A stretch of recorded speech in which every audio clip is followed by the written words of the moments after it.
Headphones are charged. I got a full pack of sanding discs. Let's do this. Time to sand the floor. This part's gonna suck, but it's still a beautiful skoolie day.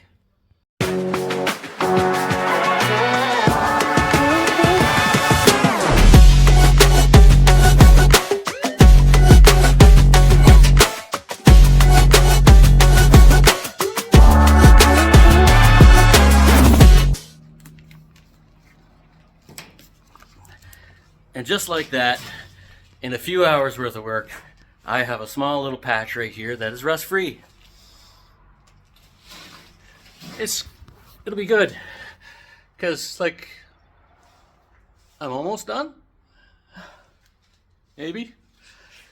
It's gonna take me days to do this, but the floor is nice and solid underneath, so it's just all surface rust, gotta come off.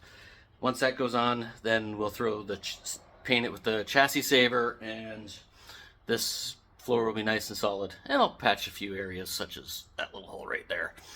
But getting there, slowly. I like to do that whole, it's getting to the good part, but it's not a snap of your fingers kind of thing. But we're good. We're good. It's a good skoolie day.